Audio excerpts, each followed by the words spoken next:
Bienvenue chez Obscurlist pour des podcasts de jeux de rôle dans des univers sombres. Précédemment, dans la Madone Noire, Irina, Sven et Marcus font le point sur là où ils en sont, afin de, enfin, se débarrasser de leur malédiction. Nous reprenons alors qu'Irene Adler vient de les avertir de la tenue des funérailles de Magda. Bonne écoute de la Madone Noire, épisode 16. J'ai un peu étudié le rituel, je posais des questions à Erika sur le rituel.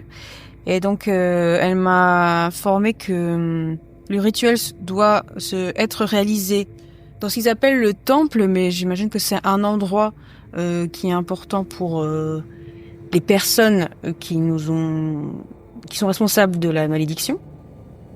Donc, ça pourrait peut-être être ce manoir dont vous avez parlé. D'accord. On ne sait pas où il est, machin. Et que pour réaliser le rituel, il y a quand même 3 étapes, dont 2 qui peuvent se faire sans être vues, on va dire. Mais la troisième partie du rituel doit se faire face aux personnes qui nous ont lancé la malédiction. Ah oui, il faut les capturer, quoi. Voilà, qu'il faut qu'ils restent immobiles. Donc plus des ingrédients et des objets à réunir pour réaliser tout ça. Des trucs rares ?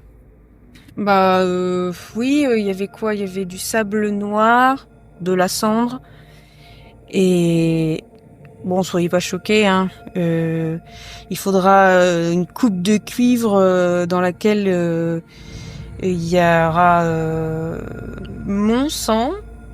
Ok. Et dans l'autre, le sang de quelqu'un qui n'est pas touché par la malédiction. D'accord. Il serait peut-être intéressant de réunir ces ingrédients dans la préparation. Si on a un créneau pour faire ce rituel, ce serait quand même dommage de devoir aller chercher du sang en urgence. Oui, bien sûr. Mais après, je sais pas, c'est peut-être bête, mais je veux dire... Et Erika, c'est une occultiste, elle a pas une boutique où ça... Oui, où j'ai tout pas ça, trop non eu le Enfin, temps. Oui, une elle réserve est- de sang pur. Mais non, je pensais pas au sang, mais je pensais au reste, je suppose que c'est peut-être des choses... Oui, je verrai avec elle. Hier soir. Moi, le il- sable il noir, était je sais tard. même pas où ça se trouve. Pour le sang, on peut peut-être demander au docteur. C'est vrai, ça. Il pourra peut-être participer Ça à nous ce aiderait rituel. d'avoir une poche de Mm. sang plutôt que du sang à se balader comme ça. Surtout que ça peut se conserver plusieurs jours, je suppose, dans un réfrigérateur, donc on pourrait même déjà avoir une poche de sang fraîche. Il y a ton téléphone qui sonne, Sven. Je réponds. Oui, Kunst. Monsieur Kunst, nous avons réussi à réunir des documents. Par contre, c'est... Je peux pas vous les transmettre directement comme ça, à moins que vous ayez un fax, mais sinon il faut que je vous fasse livrer un pli, quoi. Non, mais vous embêtez pas. Je passe vous voir. Très bien. Puis sinon, les 3 hommes dont vous nous avez parlé, là, visiblement, ce qu'on a pu relever dans différents documents, sur les profils qui sera... Non, les papiers que je dois vous donner, c'est des documents administratifs concernant ces personnages. Le premier, un certain dénommé Kramer, ce serait plutôt un sataniste, quelque chose comme ça. Une tête pensante. Le dénommé Pogodin, il serait plutôt lié à la mafia de Berlin-Est. Il travaillerait avec une association qui serait sa couverture. Peut-être lié à la drogue, je sais pas. Le dernier, dénommé Müller, lui, tout ce que je sais, c'est que il représente un risque pour la sécurité intérieure. Et qu'il a un passé indétectable. Un passé indétectable. Et alors pourquoi ce serait un risque pour la sécurité intérieure ? Il est fiché risque pour la sécurité intérieure. Potentiel Par terroriste. certains services allemands. Ok, très bien. Est-ce que vous avez une façon de les contacter ou leurs adresses ? Alors, oui, dans les documents, il y a des adresses qui sont notées. D'ailleurs, vous nous avez demandé, vous nous avez donné un numéro aussi, Oui. de téléphone. Alors, quand on appelle à ce numéro-là, il est référencé chez une certaine Christine Schlossinger. Jamais entendu parler. Sinon, pour les adresses des hommes, alors adresse Kramer, on n'a pas d'adresse. Malheur, Röslingerstrasse 134, c'est là où vous êtes allé. Et Pogodin, le 16, Mügelstrasse. C'est parfait. Je vous remercie, je passerai dans la journée à récupérer les documents. Mais le numéro de téléphone, du coup, il est raccordé où? Christine Schrödinger. Oui, mais ça, c'est un nom, mais quel pâté de maison, quel secteur géographique? Allô? Oui, Oui, le numéro de téléphone là de Christine Schrödinger. oui, Vous avez l'adresse? oui, 43 Dukenstrasse. Merci, c'est du mon boulot. Au revoir. Je vous en prie, monsieur Kunst. J'ai peut-être l'adresse du manoir. Bundelstrasse, ça vous dit quelque chose? Ça vous dit quelque chose? Alors, non. Si tu regardes sur une carte, c'est plutôt à hors Berlin. Ce qui est cohérent.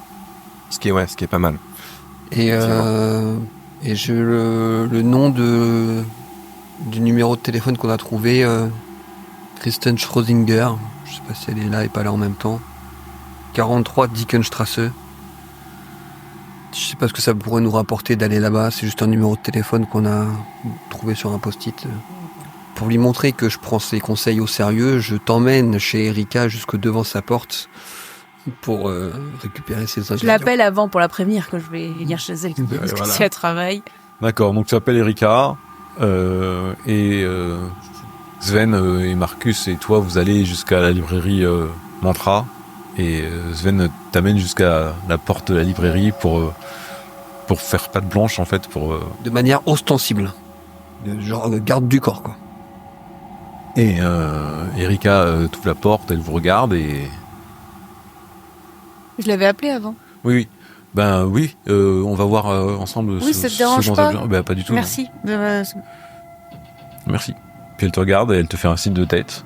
Elle opine. Hein. Et puis. Je lui fais un clin d'œil. Et elle ferme la porte et puis elle va s'occuper de rassembler des ustensiles avec toi. Et vous partez ensuite pour Mügelstrasse, ou tu passes d'abord à ton ambassade? Ça dépend. Oui, je passe à l'ambassade, comme ça on pourrait éplucher les papiers. Donc tu passes à l'ambassade et ils te remettent un soupli, en fait, dans une grande enveloppe craft, quelques références, quelques documents, en fait, qu'ils ont pu découvrir sur les 3 personnes que vous avez sur lesquelles t'as demandé de chercher. Et t'as un deuxième document. Sur la note, tu vois écrit nous avons les renseignements sur ces 3 hommes qui impliquent beaucoup de choses. Nous aimerions que vous vous renseigniez sur vos 2 camarades et nous informer sur ce que vous apprenez sur eux. Tu fais quoi de ce papier? Je le garde dans ma poche intérieure. Mais du coup, tu donnes un nom, un prénom et on te sort un papier? T'as dû le faire sur nous, alors? Je l'ai fait sur toi, oui, quand je t'ai engagé. Et t'as vu quoi d'intéressant, du coup? A priori, pas tout. Okay. Et je montre des renseignements que j'ai sur les 3 gars à Marcus. Et je lui montre que moi, c'est une des informations de cette nature que j'avais sur lui et que j'avais pas son passé politique. Que je savais juste qu'il avait pas de casier judiciaire, qu'il avait une voiture, que voilà, il était pas payé par l'administration allemande et que du coup, il n'y avait aucun risque que ce soit un agent du renseignement allemand. Mais et pour Magla, du coup, t'as pu... Est-ce que tu l'as fait pour Magla? Ah non, je l'ai pas fait à Magda. Magda, elle m'a accueilli. Ça a été vraiment la bonne samaritaine quand je suis arrivé dans ce pays, elle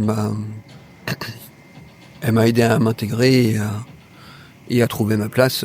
Non, je n'ai pas cherché de renseignements sur elle. Je cherche pas de renseignements sur toutes les personnes que je croise dans ma vie. Je comprends, mais Je n'en ai pas cherché sur Irina. j'ai conscience que c'est ma mère, mais je suis un peu aussi tiraillé par le fait que c'est aussi un peu à cause d'elle qu'on en est là. De par ses relations ou autres, et je me dis que ce serait peut-être bien que tu demandes des recherches sur elle, Mais sur quoi, que du ce coup soit... Mais je sais pas, je vois que ça parle de contact ou pas, je regarde... on peut pas Dans les savoir s'il y a eu des documents, contacts avec... tout ce qui est administratif, donc Ouais, c'est ça. leur identité, date de naissance, adresse, tout ce qui est dossier d'assurance médicale, tout ce qui est dossier d'assurance sociale, tout ce qui est immatriculation automobile et leur casier judiciaire. Pour ce qui est de toutes les informations, tu te dis que Magda, l'adresse vous l'aviez, assurance sociale, immatriculation automobile, c'était pas forcément important. Tout ce qui était médical, le professeur Richter t'avait donné toutes les informations, et donc là t'avais son parcours médical. Et casier judiciaire, vous avez juste appris qu'à un moment elle avait peut-être fait de la prison ou quelque chose comme ça. D'accord. Magda, elle a pu rencontrer un personnage pareil, quoi. Parce que, enfin, je pense qu'on commence à avoir un portrait de Kramer, et moi je l'imagine, enfin, surtout que même si moi j'ai pas compris encore pourquoi est-ce qu'elle m'a abandonné, elle a l'air d'aimer aider les autres. Et si elle était vraiment avec Kramer, comment elle a pu passer du temps avec une personne pareille, quoi. Et je me dis peut-être qu'ils se sont rencontrés lors d'événements quand elle était en clinique ou autre. Parce que là, je vois incendie volontaire, unité psychiatrique. Est-ce qu'elle elle est pas allée? La piste dans ces cas-là, ce serait les hôpitaux qu'a pu fréquenter Magda. C'est là qu'il faudrait creuser, en fait. Parce que tout ce que je vois, c'est clinique Kirov, clinique... Alors, clinique Kiros, c'est en Russie. Ouais. Francfort-sur-l'Oder, Ouais. c'est en Allemagne. Et l'hôpital lyonnais, c'est à Berlin-Est. Parce que ces gens-là, ils se sont bien rencontrés. Oui, tout le monde s'est rencontré à l'association, et je comprends pas comment cet homme pourrait être mon père et comment comment ils ont pu être ensemble, quoi. Ça me dépasse un peu, en fait. Il a fait quand même incendie volontaire, meurtre, trafic de drogue, avis de recherche nationale, enquête pour enlèvement et meurtre. Il a jamais été... Oui. Ça me désole un peu avec tout ce qu'il a fait. C'est pas un enfant de cœur, et Pogodine non plus. Condamnation, 12 condamnations. Trafic de drogue, détournement de fonds, fraude. Enquête pour 5 accusations différentes. Après, il y a trafic de drogue et trafic de drogue. Oui, mais bon, là, ça fait quand même beaucoup pour Pogodine et Kramer. Malheur, ça m'étonne pas, hein, je t'ai déjà expliqué. Si de la Stasi, tu trouveras rien. Donc ça renforce...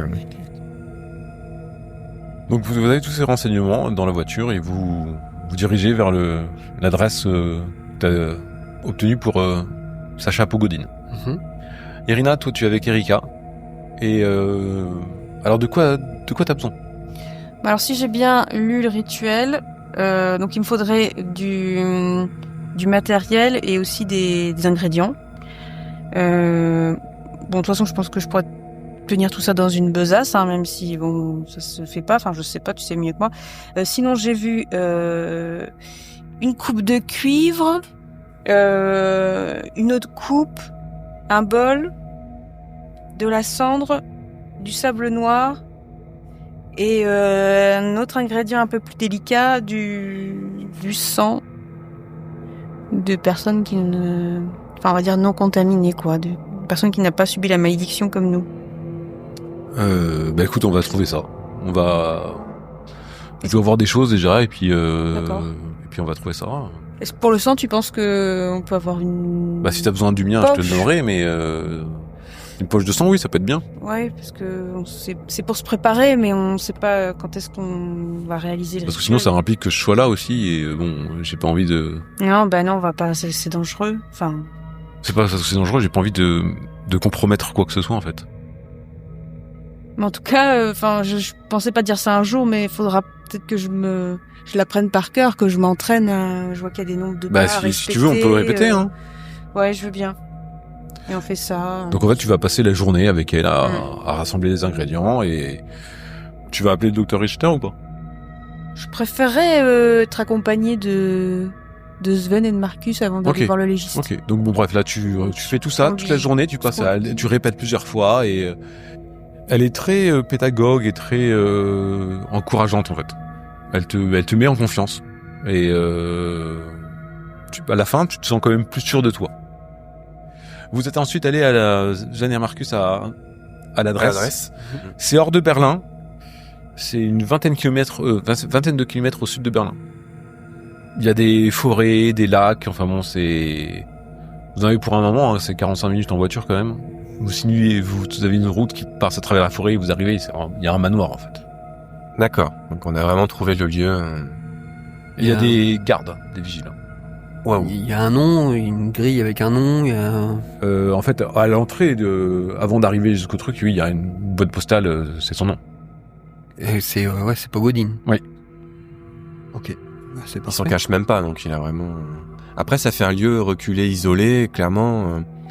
Irina parlait d'un temple. À mon avis, c'est pas leur QG, mais c'est l'endroit où ils vont, enfin, un peu à l'écart de tout, isolé, surveillé, avec des grilles, des gardes... Oui. C'est là où ils doivent faire leur rituel ou je ne sais quoi.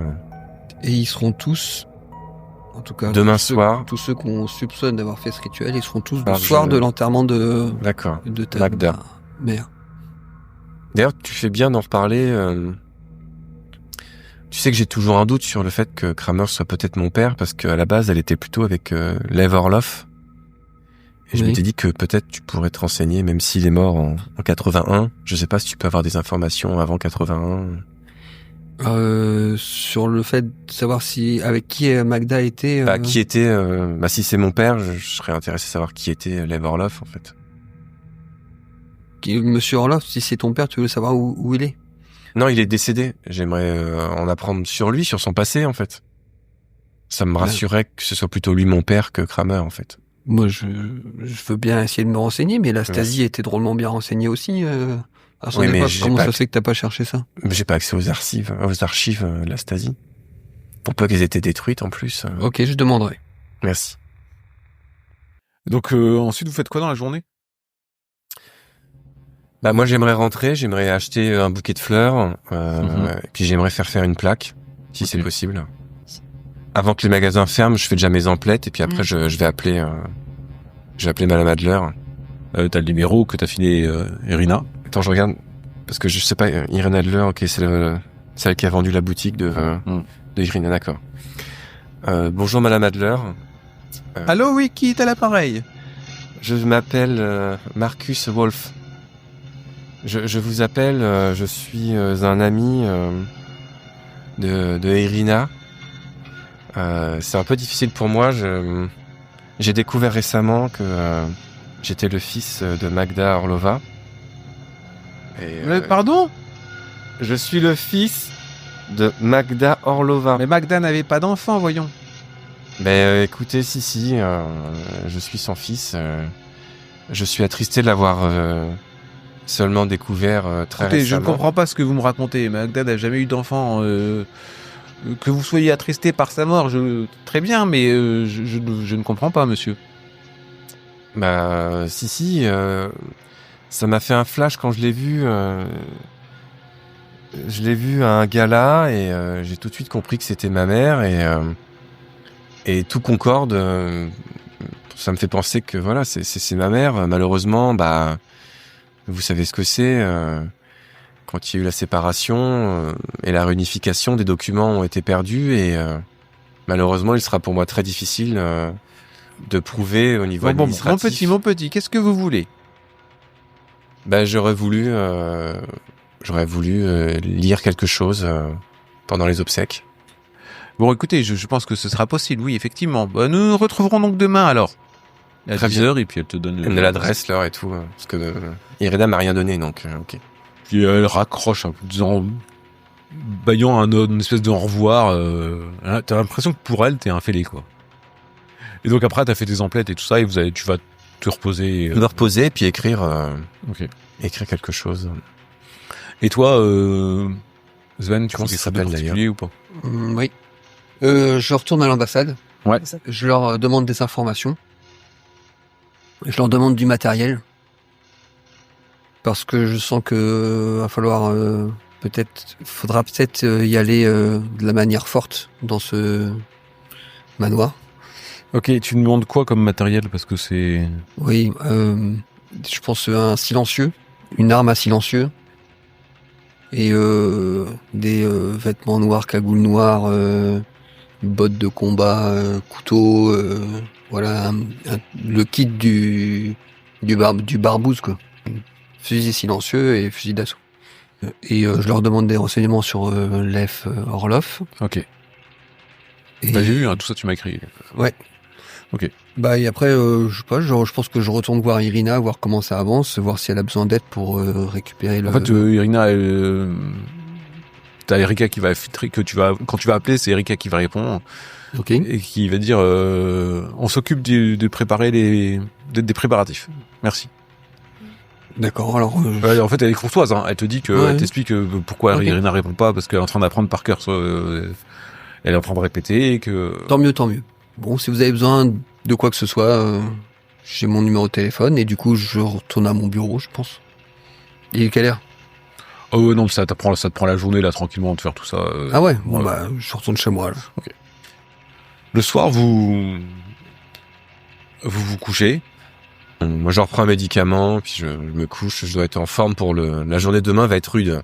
Le Entre soir, l'enterrement de ma mère et le soir, en plus, aller au manoir, je pense que j'ai besoin de toutes mes forces. Le soir, vous vous couchez et vous faites un rêve. Vous marchez dans des rues sans fin et des banlieues où les immeubles semblent se pencher sur vous. Des ombres bougent derrière chaque fenêtre. Dans votre dos, les ténèbres gagnent du terrain. Puis les immeubles se font rares. La route devient un chemin dans la forêt qui mène à une maison solitaire. Vous vous sentez attiré par le bâtiment et vous flottez à travers les hauts murs. Il y a des chiens de garde qui sautent sur vous sans pouvoir vous atteindre.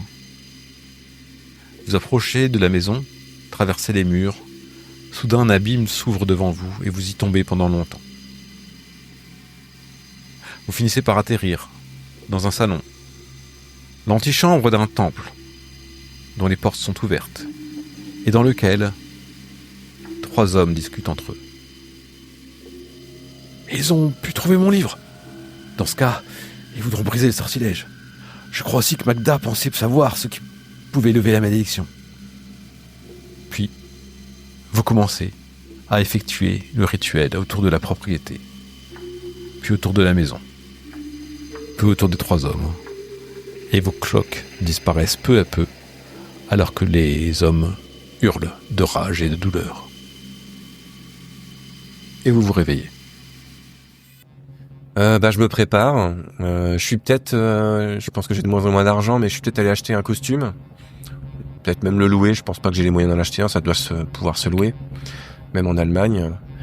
Je suppose que c'est le matin, les obsèques. Chez toi, hein, un costume. Ouais, mais je suis plus chez moi, je suis à l'hôtel. Bah, tu vas pas retourner prendre un costume chez toi. Non. Tu t'évites toujours de passer près de chez toi. Oui. Ok. Je vais louer un costume. Je passe, c'est le matin, je suppose, les obsèques. C'est pas ouais. Ouais, c'est 10h. Ouais, bah, je vais m'habiller. Je vais peut-être appeler Irina et Sven pour savoir si on se rejoint directement là-bas. Est-ce que vous voulez qu'on tire de ça? Ouais. Peut-être que Irina, tu veux passer prendre... non, c'est après, tu iras prendre le sang. Oui, je leur... là-bas, avant le... Oui, on peut se voir en avance. Avant l'enterrement, je leur explique que j'ai tout le matériel sauf le sang et que donc une des possibilités, c'est d'aller voir le légiste et que je préférais qu'on en parle avant tous les 3 pour voir ce qu'on lui dit et ce qu'on lui demande, qu'on soit d'accord, voilà, parce que bon, il n'aimait pas trop, je sais pas si lui aussi il est sur écoute ou je ne sais quoi, enfin. Ouais. Ok. Pour les détails, moi j'ai mon costume et tout, donc j'aurai les fleurs, la plaque, bon qu'importe. Par contre, j'ai le pistolet sur moi. Ok. Parce que je sais pas du tout comment on va être accueilli. Est-ce qu'il y aura les 3 Gugus? j'ai peur que peut-être ça se passe mal, donc je préfère être sur mes gardes et donc je prends mon couteau et mon pistolet avec moi. Vous venez aussi aux funérailles. Oui. Oui. Donc c'est dans la Costume banlieue sobre de Berlin. Armani. Pardon? Costume sobre Armani. Vous êtes, c'est dans la banlieue de Berlin. Vous arrivez et il y a une 50aine de personnes qui sont là. Plutôt âgées. Peut-être d'autres moins âgés. Je te rappelle qu'elle travaille dans une maison. Ils écrivaient des articles pour une maison d'édition, donc il y avait peut-être des gens, des collègues de travail, des choses comme ça. Et je mets un chapeau et des lunettes noires. D'accord. Chapeau en feutre. Est-ce que tu voulais que Erika vienne ou pas? J'y ai pas pensé, puis après je me dis qu'elle m'a beaucoup aidé. En fait, elle t'a proposé. Oui, je veux bien parce que on sait jamais si. Si on a besoin de son aide ou si j'ai besoin de son aide. Ok. Donc elle vous accompagne. Elle est très discrète. Moi, je pense que c'est une mauvaise idée, mais je le dis pas. Je pense que c'est la mettre en danger. Et tu lui dis ou pas, elle? Non, je dis pas. Parce que si elle est là, c'est que peut-être que Irina. Non, mais tu vois, tu peux lui dire à mi-mot si tu veux dans l'oreille, tu vois. Non, je veux pas casser l'ambiance. Elle est déjà assez basse comme ça. Okay. Non, je garde ça pour. Ok. Donc, elle t'accompagne et vous connaissez aucune des personnes présentes, si ce n'est Irène Adler. Des funérailles se font selon le rituel, le rite orthodoxe russe. Et il y a un père, le père Fedorov, qui est là et qui va faire la cérémonie. Il fait la cérémonie, il demande si avant tout le monde, il demande si des gens veulent parler, et donc il y a Irène Adler qui va parler. Toi, visiblement tu trépignes de pouvoir parler, donc il te repère, il vient s'adresser à toi, il te demande comment tu l'as connu. Oui, vous souhaitez dire un mot pour les funérailles de Magda? Effectivement, je suis son fils. Je l'ai découvert. Bon, vous êtes son fils. Je ne savais pas. Je vais peut-être devoir modifier mon discours. Vous souhaitez j'en parle visiblement. J'ai écrit une éloge funèbre. D'accord. Je voulais. Je vous laisserai faire. Je vais pas modifier parce que ça m'a pris beaucoup de temps, mais voilà. Donc le père pendant son oraison, il va parler longtemps de Magda qu'il avait bien connue. Vous savez pas trop s'il ment ou pas, mais il parle de son goût pour les icônes qu'on a rapproché, parce que lui adore aussi les icônes. Elle était très férue des ingénieurs du beau travail, des décorateurs des églises orthodoxes. Vous savez que les églises orthodoxes sont très richement décorées d'icônes. Il y a une iconographie importante. Donc il parle de ça. Et ensuite il y a Irène Adler qui va dire quelques mots sur son amie, qu'elle est très attachée. Il y a un autre homme aussi qui va parler. C'est un homme qui a 70 ans, quelque chose comme ça. Il a une chevelure en bataille. Et lui, il en parle comme une amie très proche, en fait. Quelqu'un avec qui il avait eu grand plaisir à travailler. C'était toujours très agréable, donc il en parle un peu. C'est le représentant de la frange d'amis professionnels un peu. Et à toi. Je vais parler de ma mère que j'ai pas connue, que j'ai découvert donc tu dis à tout le monde que t'es son fils. Oui. Donc quand tu dis cela, à un moment, il y a quand même un brouhaha dans la messe basse. Ouais, mais je continue. Donc même si je l'ai connue très peu de temps, je dis que je sais que c'était une bonne personne. Je sais qu'elle a aidé des gens que j'ai rencontrés. Donc je fais référence à eux, mais je les implique pas parce que je veux pas qu'il y ait de problème. Que j'ai entendu avant d'autres discours comme quoi elle était très bien, très curieuse, machin. Et je suppose que j'écris quelque chose avec le cœur. Pour finir, en fait, je dis que je suis intéressé si des gens veulent me parler un peu plus d'elle pour mieux la connaître malgré son départ. Il y a encore un brouhaha et vous apercevez Sven et Irina, Irène Adler qui est en train de parler à messe basse à d'autres personnes pour les calmer. Quand Marcus parle, vous savez pas trop ce qu'elle peut dire. Et puis la cérémonie se termine. Après, elle va être enterrée, tout ça. Et voilà, il y a quelques personnes qui restent, qui discutent. Je sais pas si vous voulez discuter plus avant avec quelqu'un ou quelqu'un d'autre. Peut-être discuter avec l'ami professionnel, là, voir si juste discuter pour passer le temps, quoi, en attendant que. Mhm. Alors il se présente comme étant Arnold Weiss. Ok. Un libraire. C'est un ami il est maître de conférence spécialiste en langue asiatique. Il était très proche de Magda jusqu'en 1990. Il t'explique que depuis qu'elle avait rejoint l'association slave, elle avait beaucoup changé. Elle était devenue triste et mélancolique, mais qu'elle a eu un peu peur pour elle, mais voilà. Ça remonte aux années 60, tout ça, donc il sait pas trop. Vous savez, lui, à part ses livres et ses 3 chats, il n'est pas plus discerte que ça. Ok. Irina, j'essaye de regarder la foule pour voir si on reconnaît pas un des 3 hommes qu'on avait vu au gala. Bah non, il y a aucun des 3 personnes que t'as vu qui sont là.